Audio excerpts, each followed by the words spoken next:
പരിശുദ്ധ പരമ ദിവ്യകാരുണ്യത്തിന് എന്നേരവും ആരാധനയും സ്തുതിയും പുകഴ്ചയും ഉണ്ടായിരിക്കട്ടെ. വിശുദ്ധ മത്തായിയുടെ സുവിശേഷം 26 അധ്യായം 22 25 തിരുവചനങ്ങൾ. അവർ അതീവ ദുഃഖിതരായി, കർത്താവെ, അത് ഞാനല്ലല്ലോ എന്ന് ഓരോരുത്തരും അവനോട് ചോദിക്കുവാൻ തുടങ്ങി. അവനെ ഒറ്റിക്കൊടുക്കുവാനിരുന്ന യൂദാസ് അവനോട് ചോദിച്ചു, ഗുരു, അത് ഞാനോ? അവൻ പറഞ്ഞു, നീ പറഞ്ഞു കഴിഞ്ഞു.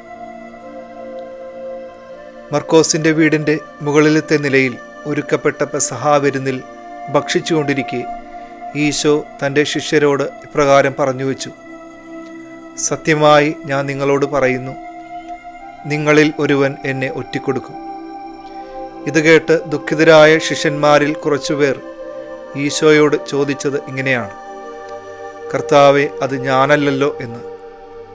എന്നാൽ യൂദാസിൻ്റെ ചോദ്യം അല്പം വ്യത്യസ്തമായിരുന്നു. ഗുരു, അത് ഞാനോ എന്നാണ് അവൻ ചോദിച്ചത്. ഈശോ അവനോട് പറയും, നീ പറഞ്ഞു കഴിഞ്ഞുവെന്ന്.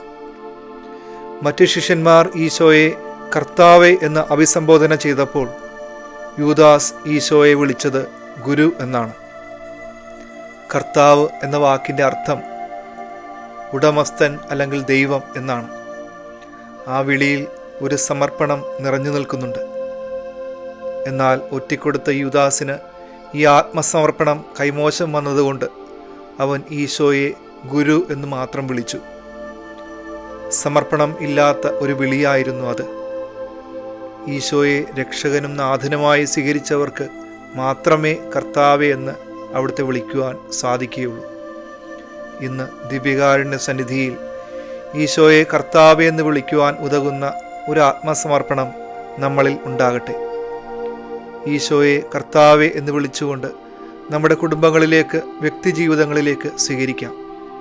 ഈശോയാണ് നമ്മുടെ കർത്താവും രക്ഷകനുമെന്ന് ഹൃദയം കൊണ്ടും അധരം കൊണ്ടും ഏറ്റുപറഞ്ഞുകൊണ്ട് നമുക്ക് അവിടുത്തെ രക്ഷയും സമാധാനവും അനുദിനം സ്വീകരിക്കാം. സർവശക്തനായ ദൈവം, പിതാവും പുത്രനും പരിശുദ്ധാത്മാവും നിങ്ങളെ സമർത്ഥമായി അനുഗ്രഹിക്കട്ടെ. പരിശുദ്ധ പരമ ദിവ്യകാരുണ്യത്തിന് എന്നേരവും ആരാധനയും സ്തുതിയും പുകഴ്ചയും ഉണ്ടായിരിക്കട്ടെ.